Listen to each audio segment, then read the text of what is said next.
How do we connect with our authentic self amid the chaos of modern life? Hello, I'm Chester Elton, and this is my dear friend and co-author, Adrian. Well, thanks, Chess. Yeah, our guest today helps his readers find inner peace and contentment. Don't we all need some of that? He's going to help us look inward rather than being swayed by the external world.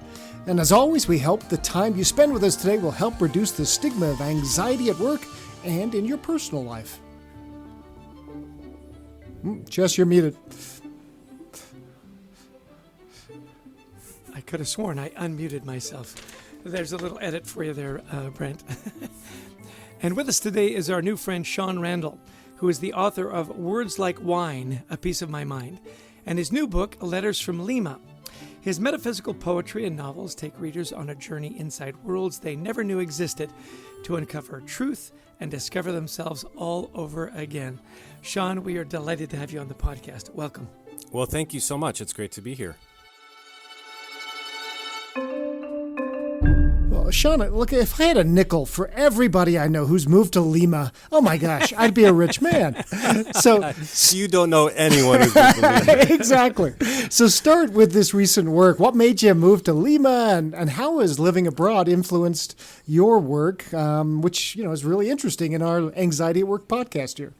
Yeah, so I went there originally for vacation. I was a real estate agent in Chicago, and this is March of 2020. So I'm, getting ready to just get ready for the busy spring and summer season in that industry and get out of the Chicago cold. It was still wintertime there.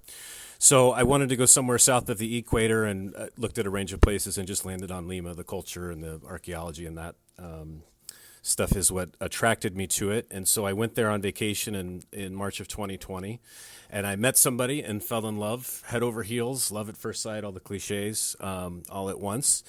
And, was going back to Chicago to, get back to regular life, but with the intent of going back and visiting her and continuing on with this exciting new relationship. And I got back to Chicago, and the world decided to stop turning on its axis, and the city shut down, and with the pandemic, and career was slowed, and the border was closed, so I couldn't even go and visit this newfound love. And so through about 7 months of quarantining, I just did a lot of soul searching, a lot of meditation, and that's really I had released Words Like Wine, but that was really a passion project. That wasn't my career or my life's work at that point. It was just something that I had always done and pursued and was an interest. And through that time quarantining, I just did a lot of soul searching and decided that when the border opened, I wasn't going back to Lima for a visit. I was just going to go there and see what happened with the relationship. And here we are. I've been living there, for about 2.5 years since. So it was a just random interest in a vacation is what took me there, and then love is what drew me back there and has kept me there. That is a great story. Thanks for sharing that, Sean. By the way, we're just doing the audio here, but if we had video, you'd see that Sean also has an amazing beard. I am so envious of guys that can grow a beard like that, plus the mustache. Anyway, we'll put a picture of it in the show notes. It's not to be missed. Hey, clearly meditation has influenced your life and your writing. So how does someone who's never tried to meditate go about starting a practice and developing that kind of mindfulness? Yeah, so a lot of times I hear people say, "Oh, I can't meditate," and the first question I have is, what kind of meditation have you tried? And I think that that's really important for people to understand, is that there's just a ton of different ways to do it. And people tend to think of, like Zen Buddhist meditation, which is staring at a blank white wall forever and not having any thoughts. And that's not the kind of meditation that I practice or recommend for somebody that's trying. Meditation to me is simply just turning inward. And our brains have a zillion thoughts that are going at all times, right? And so we have this inner monologue, and we just want to turn inward, and we want to listen to it, and we want to observe it. We don't want to react to it. And we just want to be present within our bodies and with ourselves. So a really good way to start is to just close your eyes, take a deep breath in through your nose, feel the air on the tip of your nose, feel your feet on the floor, and just think about those individual body parts. You're really just trying to connect with yourself is the point of meditation. And then as thoughts arise, don't respond to them. So it's like I've got this crazy week with work, and I've got these clients that I need to, I need to nail this. I need to close this sale, whatever it is. Just think to yourself, well, that's interesting. I wonder what that means, and have that, and just slow those thoughts down, and just really examine them. Where are they coming from? Why am I having them? And don't feel obligated to respond to them or have a reaction to them. And just deep breathing and just get centered inside of yourself. Well, you say you've had anxiety throughout your life too, because sometimes people with anxiety say, I don't want to meditate because I don't want to be alone with those thoughts that are in my mind. There's some really bad thoughts in there. Maybe they've got a little PTSD going on. Maybe there's some trauma that's been in their background, or maybe they're worrying about the future. They're worrying about what could happen. So what do you say when somebody says that? Yeah, the first thing I say is that I empathize with them, because I think everybody's experience is different. But the one thing I know is that even though all of our experiences are different, we're all having them. And so we all deal with anxiety, and we all deal with fear, and we all deal with feelings of inadequacy and all those things. So I think it's important that we all realize that we're struggling with the same types of issues, but we do have to turn inward and deal with them ourselves. And it can be scary. I think if somebody is encouraging meditation, is like, oh, you just do this once and everything's great, and you'll never have anxiety, and you'll never have self-doubt anymore. That's not a realistic expectation. It does take time, and it does take work. And I think the power of meditation is when you get those thoughts that are really alarming and really disturbing and hard to deal with, you can slow them down, and you can see them for what they are. And I think one of the common things that has, or a common theme that has helped me, is to realize that things don't make things worse than they are. See them as they are. And the biggest cure that I have personally for anxiety, and that I promise works for everybody, is no matter how scared you are or how angry you might be, whatever it is, just experience gratitude. Be grateful for something that you have. And the mantra I use is, the future will always be better, and if it's not, we'd really better enjoy this present moment. And but that's the belief that I have, is that the future will be better. And so no matter how scary something is, or how hurtful something is, it's not that those things aren't true, but we tend to make them worse than they are. So see them for what they are, and kind of take, you can eat an elephant one bite at a time. But you don't, they don't, I know this, they don't, and I did this for years, they don't get better by ignoring them. They don't get better by not facing them. No, I love that. Okay, so let's turn to the positive side. Then you talk about this idea, and you're writing about quantum energy. So walk us through that, and especially, somebody who lives with anxiety, how that idea might influence them. Yeah, so quantum energy is what makes up everything. And we think of stuff as stuff, and we think of a rock, and we kick it with our foot, and we feel like our foot is a solid object that's hit another solid object. But all matter is energy that's slowed its vibrational pace down to where it then manifests and become visible as a rock. Our bodies are visible to us as bodies, but it's all made up of energy. That's what everything is. And so once you understand that everything that can possibly be is an energy field, and is a quantum particle, then you realize that it's not that you have to, that there's some secret power to accessing this, because it's what you are. So it's becoming aware of what you are and what your place in the universe is. And, the best explanation of it, the best metaphor that I've ever heard is Rumi said, you are not a drop, you are not the ocean in a drop. Excuse me, I just said that backwards. You are not a drop in the ocean, you are the ocean in a drop. And so the point of that is that the power of the universe lies within all of us. And so understanding that you have the ability to change the conditions of your subconscious mind is really, really empowering and really, really important. And so when you're dealing with anxiety or fear or anything like that, to be able to realize that those are just manifestations of energy, and we're all manifesting the world around us, whether we're aware of it or not. And we've been conditioned from the time we were children to have certain behaviors and certain thought patterns that we all live with. And so digging into quantum energy is just to say that I am the same thing that the ocean is. I am the same thing that the sky is. I am the same thing that this table in front of me is, for all intents and purposes. But I have the ability through human consciousness to actually control the way that I feel and control my future outcomes. And, that I think is where the real power comes, is when you realize that you can alter the state of your own mind through the use of quantum energy. And so I'll just leave it. I'll stop there. I think that's a good landing spot. It's a lot to take in. It's interesting, that analogy of you can't eat an elephant all at once. I don't think you're allowed to eat elephant at all. They're an endangered species. I don't know. Maybe Lima. Maybe they eat elephants. We don't know. We haven't been. So all I've heard is it tastes like chicken. So here we go. It's so interesting, because you talk about calming things down and slowing things down, and we all know that modern life is really busy. We're always thinking we're missing out on something, or we should be working harder, we should be getting up earlier. So how can someone find inner peace and that contentment in the midst of all this chaos that's going on? What recommendation would you have for that? Yeah, so I think it comes through personal alignment. And so one of the things that happens to us, I love looking at little children play. You'll see a little girl pick up an insect, and it's crawling on her palm and her forearm, and the look on her face is just pure, she's just thrilled, and she's curious, and she's enjoying this moment.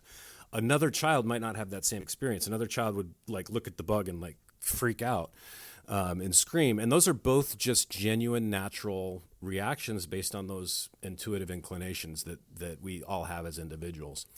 Well, as we get older, we get conditioned to like certain things or not like certain things. And what really happens very frequently as we become teens and young adults, we get conditioned to take safe choices. And we get conditioned to pursue careers that will provide good incomes and provide stability. And we're taught by family and parents and friends to do these things because they don't want us to get hurt.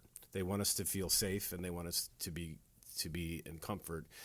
And it works some percentage of the time, but most of us, we end up not pursuing what it is that we are. For me specifically, I wasn't pursuing being a writer because I was like, well, I don't know how I can make a living as a writer, right? But I know how to make a living as, a corporate executive and then as a real estate agent. Those things were obvious. There were certain amounts of, money that was assigned to it. And so that's where, for me, I ran into problems, and I see it consistently is when we're pursuing things outside of our true calling, outside of the desires of our heart. Then when the stuff goes wrong, when the chaos breaks out, it really impacts us, and we really suffer from it because we don't understand why it's happening. When we're in alignment with who we are and what we want to pursue, then when those challenges come, we go, okay, this is just an opportunity for me to learn and develop and grow and become the future person that I've always meant to be. And, I never say that you start to pursue your true calling, nothing bad will ever happen and you won't face challenges. I think probably the opposite's true. You probably will face a lot more challenges, but they'll be rewarding all of a sudden. And so that frustration you feel in this job that you're not really inclined or called to do with any kind of higher level of meaning, that stuff really creates anxiety. Whereas when the work you're doing is so meaningful and it's your driving passion and it's the essence of who you are, those challenges just become opportunities to learn, and you let go of expectations for how things will turn out and just let the universe unfold for you. And my experience has been, and I've seen this through hundreds of other people as well, it turns out better than you ever anticipated it could. And I think when we talk about anxiety is just uncertainty. That's really what it boils down to, is that we're anxious about the future because we want our expectations to be met. And when you let go of those expectations for outcomes and just pursue, this is who I want to be and what I want to do, everything gets opened up. The universe starts opening doors, and you just have to walk through.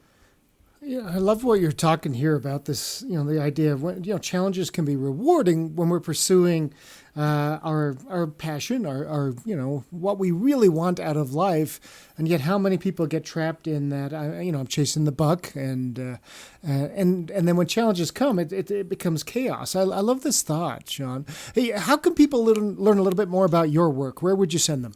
Best place to go is my website, www.shaun-randall, randall.com. And it's got all my socials and all the, Amazon, Barnes & Noble, all the places to buy my books. Excellent. And by the way, we always say anybody can buy one book. Buy two. One for yourself and one as a gift. Well, why not? Buy three, and then my upcoming book, The Manifestation Method, is on pre-sale. So buy four. Go for it. There you go. Excellent. Hey, people that listen to our podcast, many of them are leaders. So help us understand how leaders can bring more mindfulness and peace into the workplace. Yeah, that's a great question because, leadership is a tremendous responsibility. And in my background, I was a district manager with Starbucks and then a regional manager with Nordstrom. And so through my 30s, or late 20s and 30s, that was what I was really passionate about. And it's because, and I was fortunate to start at Starbucks where I did, because I truly learned and believed that, as a leader, you're a servant to your people. And so I think the point of or how I would layer mindfulness into that is realize that your reason for existence as a leader is to guide the people that are in your care forward. And so I think just being, stilling your mind and being mindful of your actions and your behaviors and how you're leading by example, and also opening yourself up to look for creative ways to care for people, because I just believe that the really cool part about leadership is that the universe will provide silent opportunities for you all the time to intervene in ways that most people don't get the opportunity to do so. And when you are still and when you have achieved mindfulness, you acquire wisdom that you just see these opportunities to kind of serve your team. And when you're able to do that, again, the universe just opens a door where all of a sudden your results are through the roof because your team is excited to work with you and your team is excited to do what they've been called to do. And, they receive meaning through your leadership. And I think that, meaningful work is what most people want in their lives, and it's a difficult thing to provide for yourself, but a leader can provide that for their team. And so I think that's where I would connect mindfulness, is just realizing that you have the power to create meaning for people in your care. Yeah, and we're drawn to people like that, right? People were drawn to, Dr. King. People were drawn to Gandhi. They were drawn to people with a mission, and likewise in business. Yeah, we're drawn to not just somebody who says, "Hey, we need to get up, move sales 2% this quarter." Yeah, who cares? Yeah, those results are they're short term, right? It feels great when you hit your sales quota. It hits great when you feel break a record. But those feelings are short-lived, and it takes more and more and more and more results. But when you have meaning, and when you have kind of a higher calling to what you're doing, and you feel like I enjoy the people that I'm doing it with, then the results start to take care of themselves, and the rewards are daily. So we're always interested in the self-care tactics of successful people like you, and so I'm curious. Living in a new country with a new life here, walk us through a few practices that you found help you thrive, especially with your mental health. Yeah. So a big one that I found. So I live on a pretty busy street, and in Lima, the climate is super, super temperate there. It's like the temperature doesn't change much. It rarely rains. It actually just rained this last weekend for the first time in, I think, like 30 years. No exaggeration, 40 years, a really long time. It's a coastal desert. It doesn't rain. It doesn't really get hot. Like 84 degrees is the peak in the summer, and the winter is 55. I say all that to say that the buildings are built very thin. And so I hear every car and I hear every traffic horn. And they like using their horns a lot in Lima, more so than any other place that I've lived. And so I would wake up in the morning and, it'd be really peaceful. I'd do my meditation and stretch out, and I'd start to write. And, this is about like 7 o'clock in the morning. I'm starting to write. And it's not too noisy, but by 7:30 morning rush has started, and it's just like, it's chaos. So I get my audio phones and I listen to classical music, and it puts me in a whole other world. And then the other thing I do is there's, the ocean front is nearby, and where I live in Barranco is elevated. You're a couple hundred feet above sea level, but I just go run or walk. They've got these beautiful gardens with all kinds of tropical flowers and cactuses and it's weird. Everything has to be planted and watered there because it's a desert, but everything will grow in the sand. It's kind of crazy, but there's that, just being in that beautiful environment, and you're right on the cusp of a city of 10 million people, but just seeing the ocean and getting the body moving that gets my mind at ease whenever I need to. Yeah, isn't it interesting? So often we have people say, what calms me down is connecting with nature. Yeah. Seeing the ocean, walking through the forest, enjoying the desert. Great advice. Yeah, well, I'll just share this last thought. I know we're up against it, but one of the cool things I learned with Lima is that, I was looking at buildings that are 2,000 years old, and then you've got modern buildings, and everything's all mixed together, and then you have the ocean and the beautiful desert and all that. And the thought occurred to me that, what's the difference between a man-made building and nature? What's the difference between an automobile and nature? Just because something's made out of steel or concrete doesn't mean it's not nature. Everything we make is still nature. It's still part of it. And so we create a lot of things that are natural but feel unnatural. And so I think that, to me, the power of that lesson is that I can connect with nature no matter where I'm at and no matter what's going around me. But it's easier when you get away from it all, for sure.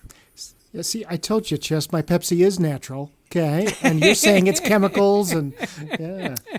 Yeah, plastic. Nature loves You plastic. are both correct. It would be my answer. Well, and the point of that, I guess I look at it like, is a beaver dam any different than a high-rise building? It's still a creature on this spinning rock we call home, making something, and that doesn't mean that everything we make is equal in good or equal in harm or lack of harm to the world around us, but it's just the lens that I look through to realize that if I don't feel connected to nature, it's really me. It's not what's going on around me. And I can turn inward, and I can connect with nature anywhere I'm at. Yeah, well, my takeaway from that is beaver dam good, plastic bottle bad. We agree on that. But my further takeaway is don't let the plastic bottle ruin your day. I love it. Or your beaver dam. Yeah. Okay. So this has been a really interesting conversation. I love your philosophy and your take on life. If there were a couple of things you'd want our listeners to take away from our conversation, those key things that you'd want them to remember, what might those be? Coke is better than Pepsi.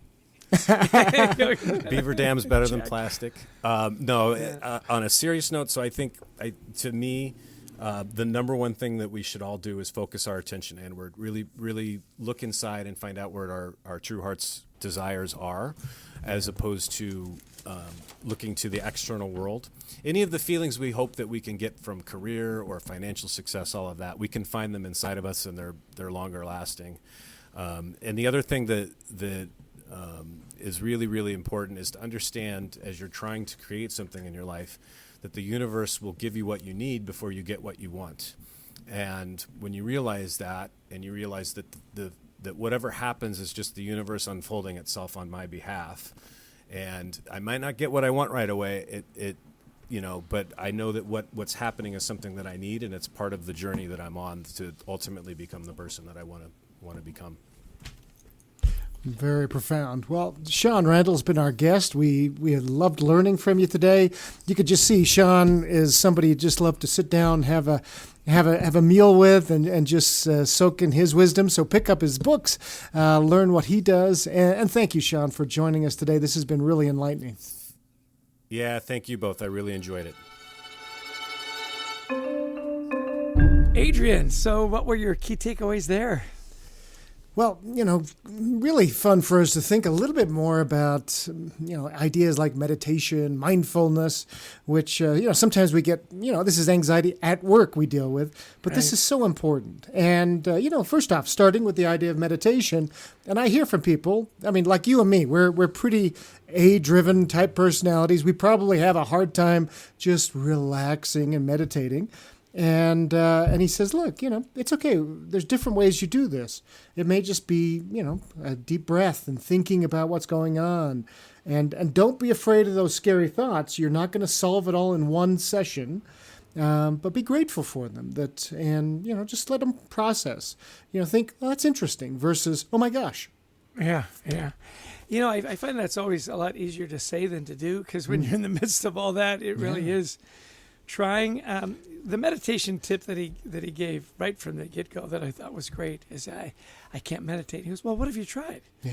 There's a million different meditation practices, from staring at a blank wall to downloading an app to, I was reading this one book, said, look, you can do a meditation in 30 seconds. And so it really does run the gamut. Find what works for you, because your brain's busy and you need to give your brain a break, of course, we both lit up when he said, I think the cure to anxiety is gratitude.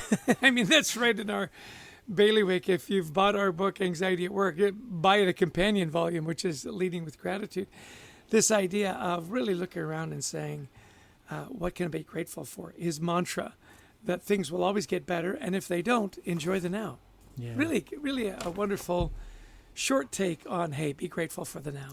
Well, and let's move into as well. We wrote a book on motivation. We've written all our careers on, and we, you have a flock of young people that you're trying to, help out every Sunday. I work with a lot of young people as well. And what do we always tell them is, look, do something that you're passionate about. It's a long working life, 40 years or so. It's a long time to be doing something because you can make a buck at it.